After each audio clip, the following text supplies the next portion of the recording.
Welcome to this week's edition of the Pete Mezzetti Show. I'm Pete Mezzetti. My guest this evening is Dave Putnam, who's the Executive Director of the Miracle League of Southeastern Connecticut.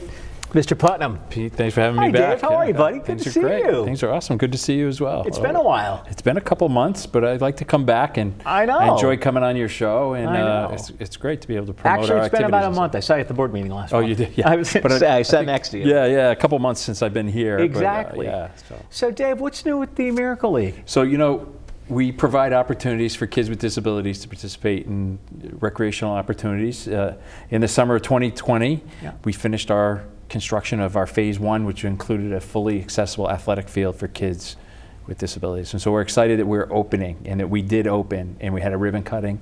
Yeah. And since then, the field has taken off, and our activities have taken off. So we do activities on the field that include baseball, dance, lacrosse, soccer. We did a really neat trick-or-treating event this fall, and very pleased that we've had over 500 kids participate on our field since we did our ribbon cutting. And we've had over 150 volunteers to come help and be buddies. And it's representative for kids from 40 communities from throughout Connecticut, which is really neat. So I know our field is located in East Lyme, Connecticut at Flanders School, but we attract kids from all over Connecticut, which is really cool. Now, how did the idea of the Miracle League of Southeastern Connecticut come about? Great. So a few years ago, we did a program called I Can Bike, which taught kids how to ride a bike independently for the first time. And we were sponsored with the Miracle League of Connecticut. And at the time, they have a field in West Hartford, a Miracle League field in West Hartford. And at the time, they were looking to branch out and help other areas in Connecticut build a field. Started us with some seed money. We vowed to build this field without any taxpayer monies. I have a board of directors of 25 people. Thank you for serving on our board of directors, Pete. Yes, we have 24 very active people. Right. And so our goal, again, is to provide these opportunities for kids. So you know what? We started our fundraising. We started out with this goal of doing it without taxpayers' monies. And I think people really got behind that and really liked that it was a grassroots effort and that these people were going out to raise the monies. And we needed to raise a little over $500,000 to do phase one, which is the field. And we were able to accomplish that. We were able to construct it, and we're now off and running with our program. It's very exciting. So. Now, what's the next phase? The next phase is phase two. Obviously, phase one, phase two. We'll include a fully accessible bathroom facility, restroom, concession area. Right now, unfortunately, we wanted to get the field, we wanted to get the operations going, and we have a handicapped accessible porta potty, right? No one likes to use a porta potty. No. So that's our next goal, is that. And then also we have a playground or a playscape area that's there that's surrounded by wood chips. Okay. So it's not real accessible for those kids in wheelchairs and walkers. So our goal is to provide an opportunity for kids with wheelchairs and walkers to be able to be accessible to a playscape and a playground area. And so we'd have a port in place, very similar to like a track, but a little bit softer material, so that the kids would be able to traverse along and get into ramps and all kinds of other things that would be totally fully accessible. We need to raise another $500,000 to be able to do that. It's expensive, but it's seeing the joy of play of the kids now on the field, and then be able to provide them another opportunity to recreate and play is really important for us. Now, as far as the organization goes, how did you guys survive the pandemic? Like everybody else. Yeah, right. Yeah, right. Right. And so the only really positive thing that happened for it is our construction, and the field is located on one of our elementary schools in East Lyme. Yeah. So with school being out, there was no delays, there was no working around recess, working around when the kids were coming out for school. So the one positive that came out of the COVID situation was we started construction of February of 2020. Yeah. Schools, I think around early March, decided to go totally virtually. So that allowed the construction company to go and work 5 days a week, 8 hours a day without any disruptions. And we were able to complete the process in the summer of 2020. So, something normally we were ahead of schedule, right? So that was one good thing. The other thing that we did a pause on is our fundraising activities. Yeah. So, we we ask for sponsorships and donations from local businesses and that kind of stuff and individuals. We put that all on hold. We didn't think it would be fair. Those people were struggling, so we didn't want to go back to those same type of people. And then we have two big fundraising events were postponed as well. So we do the Nyack Bay Oyster Festival, which is a big fundraiser for us, and then we do what's called Playing for a Miracle Bash, which is held at the Mohegan Sun. It's a baseball-themed gala. That, in the past we've raised anywhere from $75,000 to $80,000 in that one night. And so with not having COVID, our fundraising activities kind of got delayed for a year, and we're a year behind of where we would like to be, but we're still moving forward. Hopefully we're coming out of this, and we're planning on doing our Miracle League Bash on January 7th. It's going to be at the Mohegan Sun Casino in the Earth Ballroom. Ooh. We have some, it's a baseball themed with our food and in the event itself. We have some great raffle prizes. We have some great speakers. So it's a really fun event, and something that will help us get kick-started again into our phase 2 of our fundraising. So. Now, how did the idea of the Playing for a Miracle fundraiser come about? Yeah, so we needed to do something to bring awareness to our organization. Okay, and so we thought about it, and the Mohegan tribe has been great to us and to the Miracle League of Southeastern Connecticut. So we approached them about using their ballroom, and they give us their ballroom, for us to be able to use, which is beautiful. And then we wanted to thank our sponsors too. So at the time that we developed this, we'd had a list of probably 100, 150 sponsors, some with significant contributions. So we wanted to do an event that not only would raise awareness for us, thank the people that have donated to us, and then ultimately it become a fundraiser as well. And I think we've accomplished that. I think people really enjoy going. It's informal. We ask people if they want to dress up in their favorite baseball team or favorite athletic team to come. We have cornhole. We have we have all kinds of activities that go on that's kind of different than a stuffy gala. Yeah, right? exactly. So that's how it came about. This will be our 3rd year. Our first year, our keynote speaker was Bobby Valentine. Okay. And last year was John Flaherty from the New York Yankees, from the Yes Network. Sure. And this year we're working on that. We have some.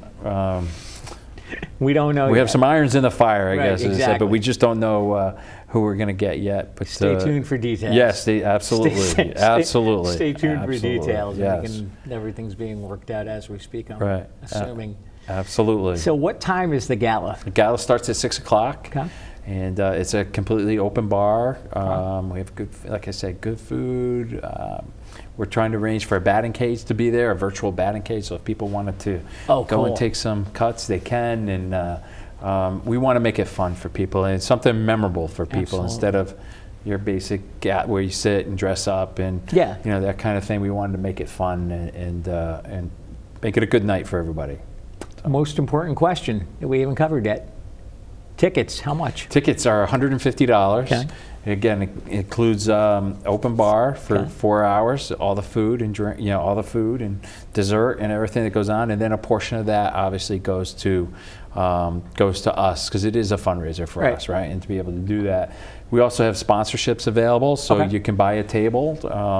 I think a table is at $5,000 for a table of 10 that you get, and then you get recognition on our website, at the event, all kinds of little perks there. So our sponsorships are up over previous years at this time, so that's great. I think people really like what we do, all right? And we're providing activities for kids with disabilities to play. It's kind of hard, once you see it and once you kind of experience, I welcome anybody to come on a Sunday morning, watch these kids participate, watch these volunteers participate, watch the parents. It's just every Sunday I leave with a huge smile on my face because I see these kids just, whatever my week was the week before, right? I look forward to that Sunday, and I come home and I got a big smile on my face, and I think I've talked to a lot of people that come to our field, watch a game. I encourage people to do that, that you get hooked right away. Now, what types of events do you guys, obviously, once the weather gets cold, you guys pretty much take a hiatus till spring. Yeah, absolutely. Well, no, actually, no, because we're doing basketball. So we do Miracle League basketball. Let's talk about basketball. Yeah, so basketball starts on Monday nights in January. Okay. We meet at the Eastline Middle School. If people want to register, they can go on to the Miracle League website, and we can put that up for you down the road. We can put that up right now. Go ahead, Chris. www.mlsect.org. Okay. You can find out information about that. You can also go to our Facebook page, Miracle League of Southeastern Connecticut, and find it. So that's a program that we've been doing for a while, and it's grown to the point where we used to have 12, 13 kids, which was fun, and now we're up to somewhere around 40 kids participating. Oh, man. And it's neat that it's just not an East Line program, and so I think that's why this is great, that I get to come on your show. Yeah. We get to get on the other side of the river. Exactly. Right, and promote our activities. And we have had kids from Madison and Old Saybrook and this area, Haddam Killingworth. So please, if you're watching and you have kids or you know kids that are interested in participating in basketball, we'd love to have you give us a call or go onto our website. We also do dance, and so we coordinate with the Eastern Connecticut Ballet, which is located in East Lyme, and we do a dance program, which is really neat, and we've been doing that for a while. So one of the good things that came out of building the field was we also do more programming away from the field now. So even though the field is the driver for us, we also do kayaking program, we do a sailing program, we do basketball, we do an Ike and Bike program, which is probably one of our staple programs, which teaches kids how to ride a bike, a two-wheel bike independently. Oh, cool. So not only do we do that for the for kids with disabilities, but we have the field. We're also doing programming for during the winter time and off-site as well. So now, how supportive is the Miracle League up in West Hartford to you guys? They've been great. And we couldn't have done it without them. No. Right. So they kind of put their money where their mouth was, if I could say. So absolutely. They came and they wanted to do a field in East Lyme. They started us with some seed money. They've been to our gala each year and been a really big financial supporter of us.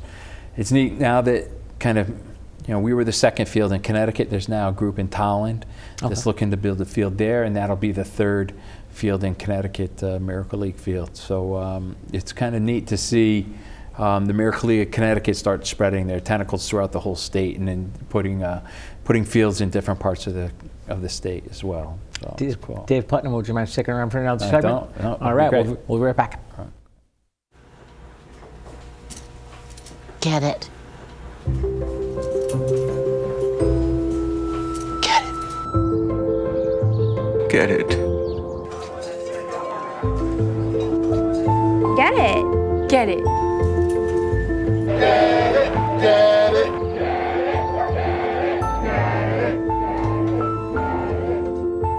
Is she gonna get it, Daddy? She'll get it. Get it. Get it.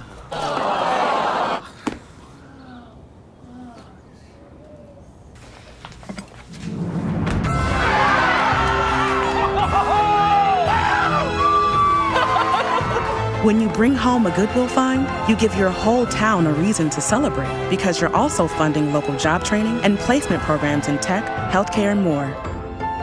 Goodwill. Bring good home. Welcome back to this week's edition of the Pete Mezzetti Show. I'm Pete Mezzetti, sitting here with Dave Putnam, who's the Executive Director of the Miracle League of Southeastern Connecticut. Dave, welcome back. Hey, thank you. Thank you, buddy. Thanks, All right. Always love coming on your show. Absolutely, yeah. You and I don't see each other much. All right, yeah. Once a month, maybe. Yeah, Pete, you're on our board when you come to our board meetings. And I know. My couple month trip here to your show. Yeah, thank you for having us. It's always fun to see you. Yeah, absolutely. And Dave, we were talking a little bit about the Miracle League in West Hartford, and I understand we have two representatives of the Miracle League on our board that also serve, and you also serve on their board. Who are they? Yeah, so we have Mike Michaud. Mike Michaud is the Executive Director of the Miracle League of Connecticut. Okay. And then we have Rich McCarthy. He's the President of the Miracle League of Connecticut. And so it's a nice relationship that not only did they help us financially, but they come down and they have a bunch of, they've already been through a lot of the things that we're going through as far as construction, as far as contractors, programming, that kind of thing. So they've been a huge help. And then I serve on their board as well. So it's a nice partnership that we have with them. They're two amazing guys, passionate about providing activities for kids with disabilities, and fun to work with. Yeah. Good now, guys. One of the things we talked about in the first segment, we talked about fundraisers that you guys did during the pandemic. One in particular that pops into my mind was the cooking demo. Oh, we did, yes. So Flanders Fish Market did a virtual cooking show. Olivia Formica is the head chef there, and she had done a menu for us, and people could sign up via Zoom and through our website to get the link as a fundraiser. And we had quite a few people link into that, and it was really neat. So that was one little small thing that we could do. And the other things, we wanted to keep our name out there during the pandemic, and let people know that we're still viable and still going to be there when it gets over. Absolutely. Over, yeah. Now, as far as 2022 goes, what's 2022 look like for the Miracle League? So we talked a little bit about our Playing for a Miracle Bash at the Mohegan Sun. That's coming up on January 7th. I think we talked about that. And then the other thing that we've done that's really become a really neat community event too is the Nyack Bay Oyster Fest. Yeah. And so that's a day-long celebration that all the proceeds from that come to the Miracle League of Southeastern Connecticut. And it's a lot of work, and Jim Grogan, one of our board members, chairs that. He does a tremendous job. He's so organized and stays on top of everything. It's really a neat event. So those two fundraisers are our main fundraisers for moving forward with the Miracle League Bash and then the Oyster Fest. And the Oyster Fest is really a neat day. We have bands that play throughout the day. We had 8 oyster farms throughout Connecticut. We had breweries, we had food vendors, we had kids corner, we had cornhole, we had all kinds of stuff going on. It's really become something that came out of it. It's really become a neat event for the region too, and it's a fundraiser for us, and we get our word out, but we noticed a lot of people coming just to enjoy a nice day in Nyack. So absolutely. As a matter of fact, for the Oyster Festival, Jim was on with me back in. He was correct. Yes, back he was. In the spring. Yeah, back absolutely. in the fall, rather. What a great job he does, and his committee does a great job of putting that together. So that's coming up September 24th of 2022. Okay. And then we're always applying for grants and that kind of thing. I think the thing we're most proud of that we don't use taxpayer monies. No. To do this, and it's all privately fundraised. We're not gonna. That's our goal. We're not gonna go to the town of East Lyme and ask for a capital infusion of money or anything like that. We're gonna do that, and if it takes us another 2 years to finish phase 2, then it takes us another 2 years. And I think people really appreciate that we're doing it without any taxpayer money. Yeah. Now, after phase 2, what's the? So then we're going to go into the same. We'll have those 2 major fundraisers that we'll continue to do, and the surfacing on the Miracle League field is a synthetic turf, or without any of the crumb rubber in it. It's really designed for kids in wheelchairs and walkers. That needs to be replaced. It's a 7-year warranty. We're looking at 10 to 12 years of perhaps replacing that, so that monies that we are raising after phase 2 is completed would then go into replace, a sinking fund to replace that. Right, correct. To replace that, and then improvements that we want to do down the road for any of that, and then additional programming. It gives us a lot of flexibility. And one of the things that's neat now is we're fundraising for phase 2, but we're also programming.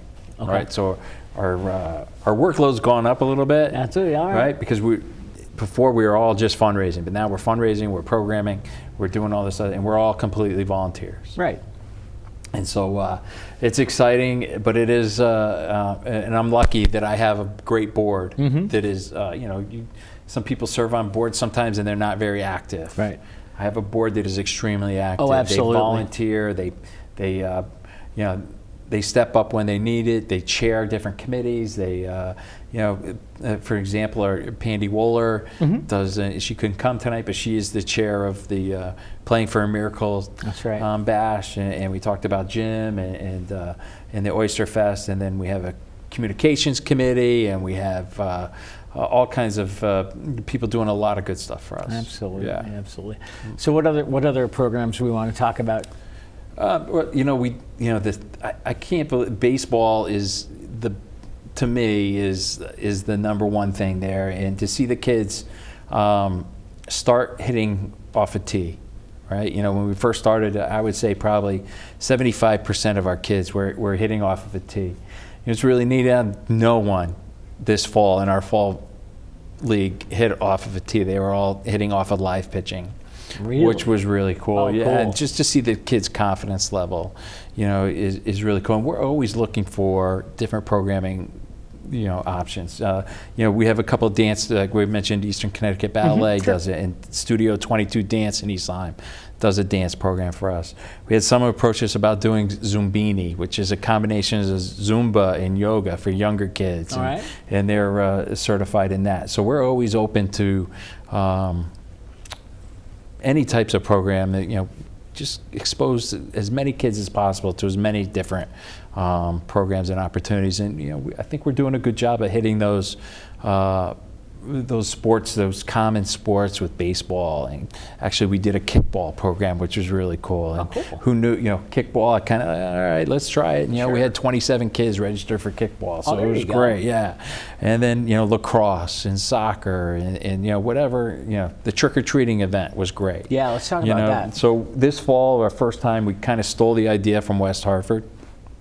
We had a trick-or-treating event on the field itself. So we had over 40 vendors set up tables from throughout the community. Okay. And the kids, typically if a kid in a wheelchair or walker went trick-or-treating in a normal neighborhood, it's really difficult. Stairs and all kinds of different obstacles. So we provide an opportunity for kids to trick-or-treat on our field, which is totally accessible.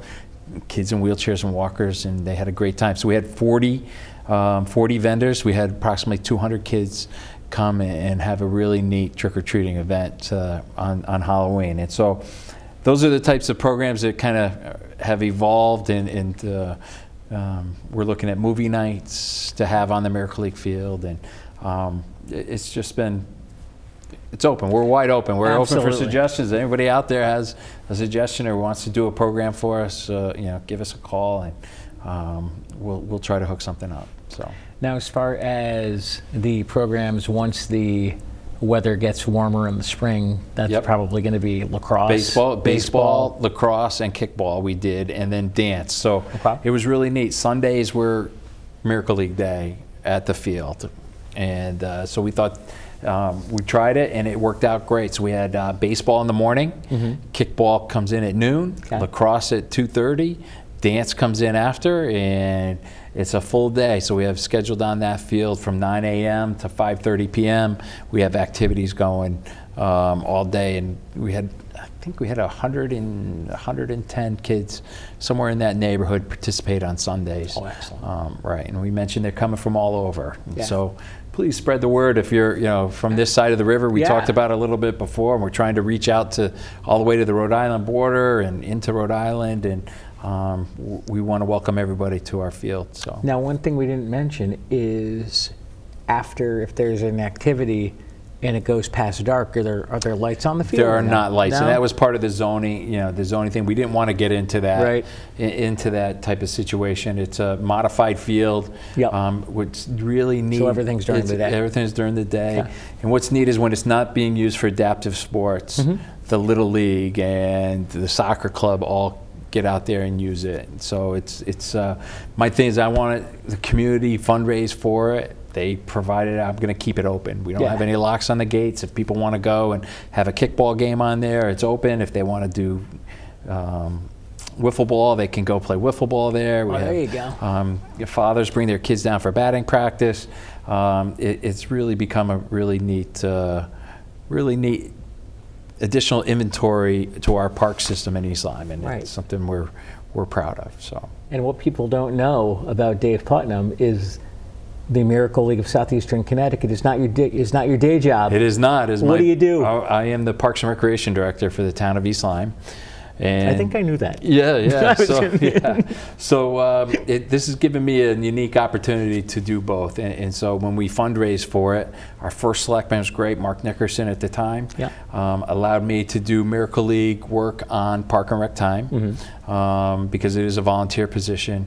However, the Miracle League fundraised, and we ultimately will provide the town with probably a $1.2 million improvement to the park structure. Cool. So, yeah, absolutely. Very And we're nice. able to schedule it through Park and Rec, so it's a really it's a win-win for Miracle League. It's a win-win for the town. It's a win-win for the Park and Rec department that we all that I'm that person, I guess, that kind of brings it all together, and it's been a really cool experience. Very cool. Yeah. Very cool. Yeah. You guys sound like you got a lot of irons in the fire, you might say. I have a tremendous staff for Park and Rec. We have 3 beaches down there. We have the boardwalk. So I'm going to put my Park and Rec hat on for a little bit. Go for it. So we have the 1.1 mile boardwalk along Nyack Bay. We have a great Main Street in Nyack. The Nyack Light Parade is coming up on December 11th. Yep. We'll have a float in it. That's right. That's right. We'll have a float in it. That's right.